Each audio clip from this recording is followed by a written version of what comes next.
50 കോടിയിലേക്ക് എത്തുന്ന മഞ്ഞുമൽ ബോയ്സ് എന്ന് പറയുന്ന ചിത്രം കേരളത്തിൽ എന്ന പോലെ തന്നെ തമിഴ്നാട്ടിലും ഹൗസ്ഫുൾ ആയി ഓടിക്കൊണ്ടിരിക്കുകയാണ്. തമിഴ്നാട്ടിലെ യുവ പ്രേക്ഷകർ അപ്പൊ സിനിമ ഏറ്റെടുത്തിട്ടുണ്ട്. അതുകൂടാതെ തന്നെ സെലിബ്രിറ്റീസ്, സിനിമാ താരങ്ങളൊക്കെ ട്വിറ്ററിൽ ഈ സിനിമയെ പറ്റി നല്ല അഭിപ്രായമാണ് കുറിച്ചിട്ടുള്ളത്. ഇത് തമിഴ് സിനിമാ പ്രേക്ഷകരെ സിനിമ കാണാൻ പ്രേരിപ്പിക്കുന്ന ഒരു ഘടകം തന്നെയാണ്. ഒരുപാട് തമിഴ് സംഭാഷണങ്ങളൊക്കെ ഉണ്ടായിരുന്ന പ്രേമം എന്ന് പറയുന്ന സിനിമ തമിഴ് ആരാധകർ ഒരുപാട് ഏറ്റെടുത്ത ഒരു സിനിമ തന്നെയായിരുന്നു. അതുപോലെ തന്നെയാണ് ഈ സിനിമയും. രണ്ടാം ഭാഗത്തിലേക്ക് വരുമ്പോൾ ഒരുപാട് തമിഴ് സംഭാഷണങ്ങൾ അവർക്ക് ലാംഗ്വേജ് ബാരിയർ ഇല്ലാതെ തന്നെ കണ്ടിരിക്കാൻ പറ്റുന്ന രീതിയിൽ തന്നെയാണ് ഈ സിനിമ ഉള്ളത്. അവരെ അട്രാക്ട് ചെയ്യുന്ന ഒരുപാട് കാര്യങ്ങൾ ഈ സിനിമയ്ക്ക് ഉണ്ട് എന്ന് വേണം പറയാനായിട്ട്. ഇതൊരു സർവൈവൽ ത്രില്ലർ ആണ്, ഒരു യൂണിവേഴ്സൽ തീമാണ് സിനിമയ്ക്കുള്ളത്. അവിടെ നടന്നൊരു കഥ ആയതുകൊണ്ടും അതുപോലെ തന്നെ ഗുണ കേവിനെ പറ്റി നമ്മളെക്കാൾ കൂടുതൽ അവർക്ക് നന്നായിട്ട് അറിയാവുന്നതുമാണ്. 14 പേര് ആ കുഴിയിൽ വീണിട്ട് ഒരാൾ മാത്രം രക്ഷപ്പെട്ടതും അതെങ്ങനെ സർവൈവ് ചെയ്തു എന്നൊക്കെ കാണുവാനും അവരിൽ ഒരുപാട് ആകാംക്ഷയുണ്ട്. പിന്നെ കമലഹാസന്റെ ഗുണ എന്ന് പറയുന്ന സിനിമയും അതിലെ ആ സോങ് കൺമണി അൻപോടെ എന്നുള്ള സോങ്ങും അതൊക്കെ പ്ലേസ് ചെയ്തിരിക്കുന്നത് സിനിമയുടെ മർമ്മപ്രധാനമായ ഒരു സ്ഥലത്ത് തന്നെയാണ്.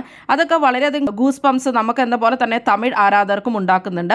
അതുകൊണ്ട് തന്നെ ഈ സിനിമ തമിഴ്നാട്ടിൽ നിന്ന് നല്ലൊരു കളക്ഷൻ നേടുന്നുണ്ട്. ഇപ്പോൾ അടുത്ത വലിയ റിലീസ് കേരളത്തിലും തമിഴ്നാട്ടിലും ഇല്ലാത്തതിനാൽ റിലീസ് ലേറ്റ് ആയിട്ടാണെങ്കിൽ ഈ സിനിമയ്ക്ക് പ്രതീക്ഷിക്കുന്നതിൽ അപ്പുറം ഒരു കളക്ഷൻ ബോക്സ് ഓഫീസിൽ കിട്ടാൻ വളരെയേറെ സാധ്യതയുണ്ട്.